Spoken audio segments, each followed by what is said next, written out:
نحمده ونصلي على رسوله الكريم أما بعد فأعوذ بالله من الشيطان الرجيم بسم الله الرحمن الرحيم يا أيها الناس اعبدوا ربكم الذي خلقكم والذين من قبلكم لعلكم تتقون الذي جعل لكم الأرض فراشا والسماء بناء وأنزل من السماء ماء فأخرج به من الثمرات رزقا لكم فلا تجعلوا لله أندادا وأنتم تعلمون صدق الله العظيم. زما عزتمندو مسلمانانو، الله رب العالمین انسان دپاره تمام کائنات، ځمکې، اسمانونه، ونې، بوټي، دریابونه، سمندرونه او په ځمکه کې چې څه شی دي دا الله پاک انسان دپاره مسخر کړي دي، د انسان دپاره یې تابع کړي دي، انسان یې په خپله فایده باندې راولي. او دا کائنات الله تعالی پیدا کړی هم د انسان دپاره دی او انسان یې د خپل عبادت دپاره پیدا کړی دی. الله رب العالمین فرمایي وما خلقت الجن والانس الا لیعبدون، ما انسان او پیریان نه دي پیدا کړي مګر دې لپاره چې زما عبادت وکړي، بلکې علما معنی کې الا لیعرفون چې ما وپېژني. نو دا کائنات ټول د انسان دپاره الله تعالی مسخر کړی دی او ګوري انسان د خپل صلاحیتونو مطابق د ځمکې اسمانونو نه د کائنات نه فایده اخلي. خو لیکن زما وروڼو بعضې ګناهونه داسې دي چې کله انسان هغه اختیار کړي او د الله تعالی نه بغاوت اختیار کړي، د الله رب العالمین نه روګرداني وکړي، مخ واړوي، د الله تعالی د دین نه مخ واړوي، الله رب العالمین د دې ګناهونو په وجه باندې دغه هواګانې چې د ده لپاره پیدا کړي دي دغه هواګانې د ده لپاره پاګلي کړي او دغه ځمکه چې الله پاک د ده وفاداره ګرځولې ده، الله رب العالمین دا ځمکه د ده لپاره بې وفا کړي.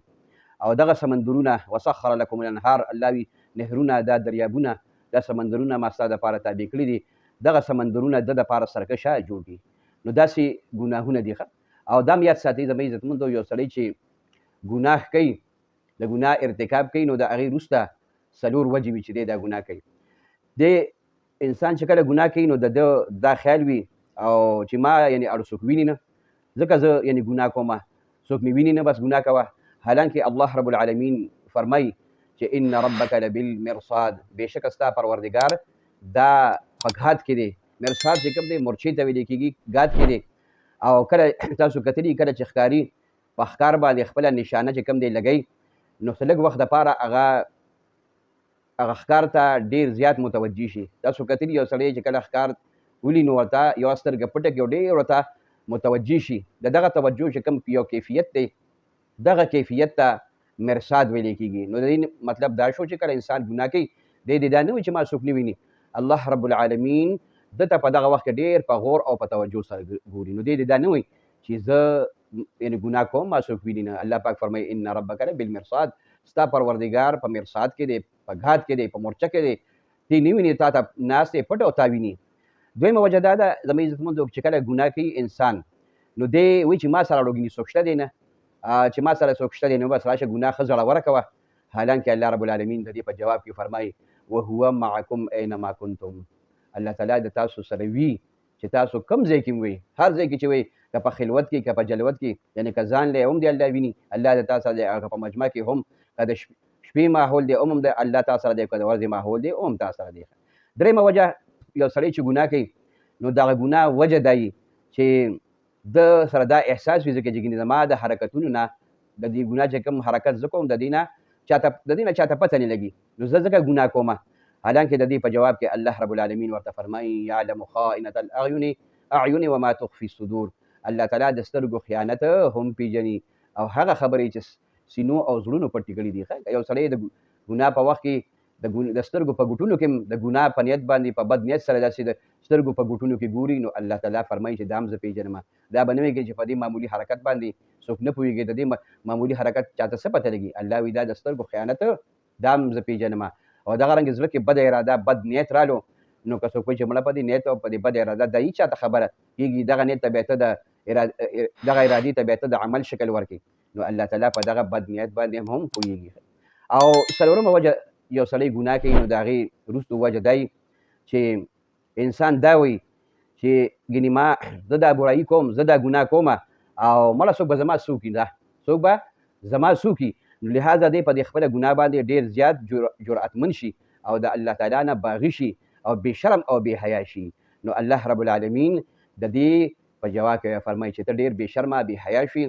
او ډېر جرأت په تا کې چې کوم دی رالو او او ته وایې چې زما نه به څوک د دې تپوس وکړي زه مړه او یا شیطان ولا انجکشن ووایي چې زه مړه کوه ګناه اوس ځوان بیا به توبه وباسي یا ورته وایي چې دا الله غفور رحیم دی که نه قرآن پاک کې راځي نو ده ته په زړه کې دا خبره نه اچي چې ټیک ده الله تعالی غفور رحیم دی خو چا دپاره غفور رحیم دی الله رب العالمین فرمایي انه لغفار لمن تاب وآمن وعمل صالحا الله تعالی خو هغه چا دپاره بخونکی دی چې الله تعالی ته توبه وباسي ایمان یې راوړی وي او عمل چې کوم دی عمل صالح کوي دغه رنګ چې کوم دی الله تعالی خو غفور رحیم هم دی خو بل طرف ته الله رب العالمین قهار او جبار هم دی کنه ٹھیک ده نو دغه وجه نه دی باغی شي او د ده په ګناه باندې جرأت پیدا شي نو د هغې په جواب کې ورته الله پاک فرمایي چې ان اخذه علیم شدید بېشکه د الله تعالی نیول بیا ډېر دردناک هم دي او ډېر سخت هم دي ان بطش ربک لشدید بېشکه ستا پروردګار چې کوم دی ډېر زیات نیونکی دی او ډېر سخت نیونکی دی د هغه پکړ بیا ډېر سخت دی دغې وجې نه حضرت علي رضی الله عنه فرمایي چې نبي کریم صلی الله علیه وسلم فرمایي چې کله زما په امت کې 15 قسمه برایه پیدا شي او د دې ارتکاب شروع کی نو زما په امت باندې به قسمه قسم مصیبتونه تکلیفونه او بلاګانې دا به پې شروع شي او نو یو صحابي تپوس وکړو چې ای د الله رسوله دا برایه دغه ګناهونه مونږ ته لږ په ګوته باندې کړه دا کم ګناهونه دي چې کله په انسان کې دا پیدا شي نو نبی کریم صلی الله علیه وسلم ورته وفرمایل چې کله یو سړی مال غنیمت دا خپل شخصي دولت وګڼي یعنې مال غنیمت د ټول قوم د ټولو خلکو چې کوم دی په دې کیسه ده او دا سړی د خپل ځان دپاره استعمالي د خپلو بچو دپاره د خپلو اقربو دپاره دا استعمال کړي او شخصي چې کوم دی مال یې وګڼي نو یو ګناهي دا ده دویمه دا چې امانت دا مال غنیمت وګڼي چا ورسره امانت ایښودلی دی یا ده ته الله تعالی څه اختیار ورکړی د هغه اختیاراتو ناجایز استعمال وکړي نو دا د سره چې کوم دی د الله رب العالمین یو امانت دی یا ورسره چا مالي امانت ایښودلی دی او دې استعمال کړي چې دا مړه ما نه څوک تپوس کولی شي او نو دا هغه امانت چې کوم دی د هغه استعمال کړي هغه ترې نه وخوري هغه ترې نه ضایع کړي نو یو دا ګناه شوه درېیمه دا چې زکات دا تاوان وګڼي الله پاک پې زکات لازم کړی زکات وایي دی ته د مال پاکیزګي ده په دې سره مال کې خیر او برکت او پاکیزګي راځي لیکن دی چې کوم دی هغه خپل مال د زکات چې کوم دی هغه تاوان وګڼي چې الله تعالی په موږ باندې څه تاوان چې کوم دی یعنې مقرر کړی دی نعوذ بالله مشرکانو به ویلي چې هغې ته کله د الله پاک په لاره کې د انفاق حکم وشو نو هغې ویلې ان نطعم من لو یشاء الله اطعمه آیا موږ هغه چاته خوراک ورکړو چې که د الله خوښ وي الله به ورکړی وي که نه موږ نه څه د مال مطالبې کې دا مال موږ ګټلی ډېر خلک دا وایي یاره مال ما ګټلی دی او ما پې خولۍ ایستې ده په دې کې زما سره د غریب څه حق کېږي چې هغه ته زه ورکړم نو دا خبرې به مشرکان هم کولې که تاسو وایي چې مشرکان خو اول د ایمان مخاطب دي هغې خو ایمان نه دی راوړی نو هغې ته څنګه د خرچ او د انفاق ذکر کېږي او هغې ته حکم کېږي بلکې دا انفاق یو داسې شی دی چې دا د انساني همدردۍ سره تعلق لري چې که یو کافر مې هغه ته پکار ده چې د انساني همدردۍ په تور باندې په غریبانانو باندې خپل مال وویشي نو دا انساني همدردي ده او څلورم دا چې کله یو سړی علم دین دا د دنیا د طلب دپاره کوي علم دین دا به صرف د الله تعالی د رضا دپاره کوي چې زه پرې د الله تعالی احکامات وپېژنم او حلال او حرام وپېژنم خپله زندګۍ کې چې کوم دی دا راولم په دې باندې عمل وکړم او نورو خلکو ته دا ورسوم احکام شرعیه خلکو ته بیان کړم په دې باندې زه الله تعالی ته ورسېږم او زما دنیا او آخرت الله پاک کوي او که صرف دې دپاره چې زه په دنیا د خلکو نه وګټم ما ته پې خطابت میلو شي یا ما ته پې نوکري میلو شي نو دا چې کوم دی یو بدترین عمل دی دا بیا ګناه ده چې د دین علم د دنیا د طلب دپاره کوي او پنځم دا چې یو سړی د خپلې ښځې اطاعت ګزار جوړ شي هره خبره کې د خپلې ښځې اطاعت کوي بعضې خبرې به د خپلې بیبي هم مني خو چې هغه د شریعت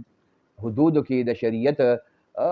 په حدودو کې دننه وي داسې خبرې نه چې هغه تا ته شریعت د هغې اجازت نه کوي هر جایزه او ناجایزه معامله او هر ناجایزه مطالبه د ښځې منل او د هغې اطاعت کول نو مطلب دی دا د سړي د شان سره د انسان د شان سره مناسبه نه ده نو د خپلې ښځې اطاعت ګزار جوړ شي د دې مطلب دا شو لنډه خبره ده چې دی د خپلې ښځې نه یریږي او د هغې تابعداري شروع کړي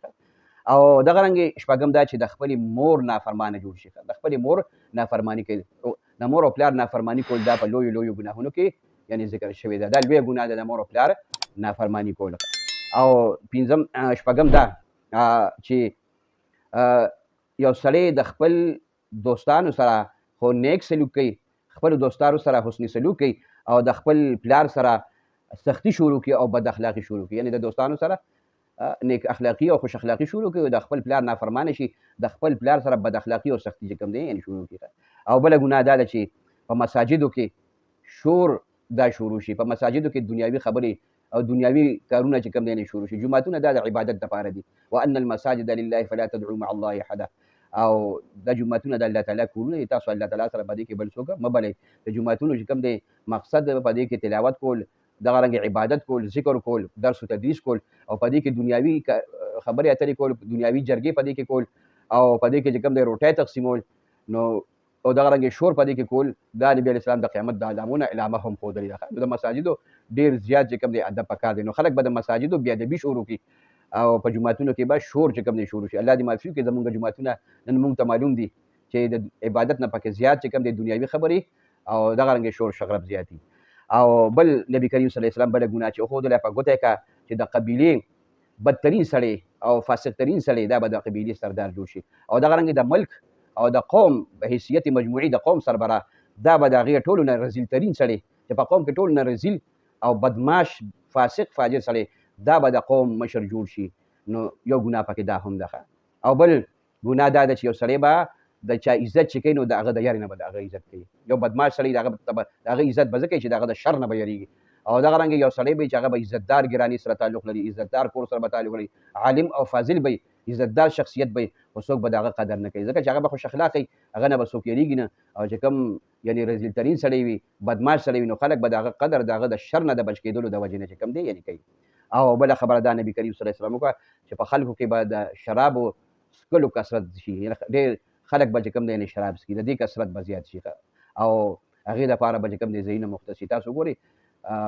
کفریه ملکونه خو څه کوي چې اوس دا کوشش شروع دی چې په اسلامي ملکونو کې هم دې دپاره شرابخانې کولو کې او دې دپاره چې کوم دی واین شاپونه چې کوم دی یعنې کولو کې. الله دې موږ معاف کړي. او بله نبي کریم صلی الله علیه وسلم دا ګناه وښودله چې سړی به دا ریخم اغوستل شروع کړي. سړو دپاره د ریخمو لباس یعنې دا حرام دی او منع دی، او الله تعالی به دا لباس ورته په جنت کې چې کوم دی ورکوي. څومره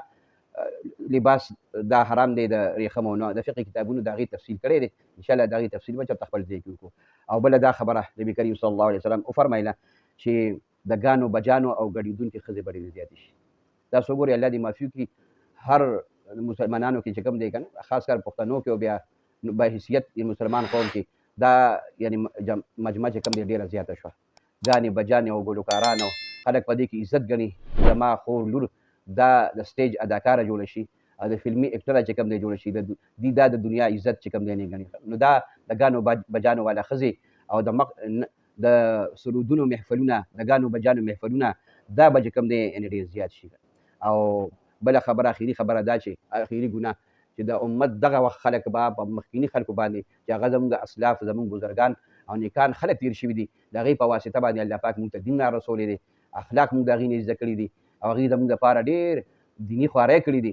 نو دا خلک به را شروع شي، په دغه خلکو باندې به بد رد وایي، په دې باندې به لعنت وایي او د هغې باندې به تنقیدونه کوي او د هغې به غیبتونه چې کوم دی کوي. تاسو وګورئ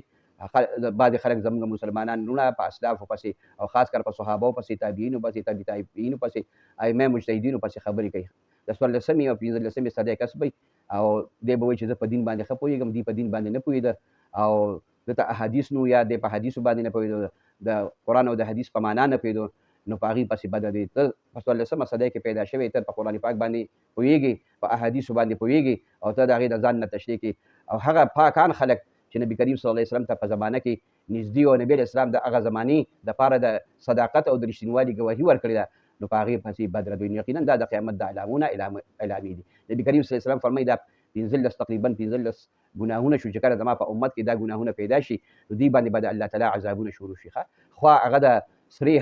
هوا په شکل کې وي، یا چې کوم دی د قذف د کاڼو د باران په شکل کې وي، او یا د اصحاب السبت لکه څنګه چې د داود علیه السلام د قوم شکلونه بدل شوي چې هغې نه بیزوګان جوړ شوي، او یا په ځمکه باندې ننوتل، دا قسمه عذابونه به په دې باندې یعنې شروع شي. او دا عذابونه یو بل پسې به داسې نږدې راځي لکه د تسپو تار چې وشلېږي او یو دانې پسې بله دانه زر ځمکې ته روانې، نو داسې دا عذابونه دا به یو بل پسې کوم دی زر زر را روانې. نو نبي کریم صلی الله علیه وسلم موږ ته دا ګناهونه په ګوته کړي دي او دا پیشنګویۍ کړي دي، او که موږ ورته خیال وکړو دا پیشنګویۍ چې کوم دی نن دا رښتیا کېږي او وخت سره چې کوم دی دا منظر عام باندې چې کوم دی راځي. نو مسلمانانو ته په دې وخت کې ډېر د توبې ضرورت دی چې توبه الله تعالی ته په صدق دل سره توبه وباسي او د دې مهلکو ګناهونو نه یعنې ځان وساتي او الله تعالی ته توبه طیب شي. الله دې موږ ته په دې څو خبرو باندې د عمل کولو توفیق را نصیب کړي. واخر دعوانا ان الحمد لله رب العالمین.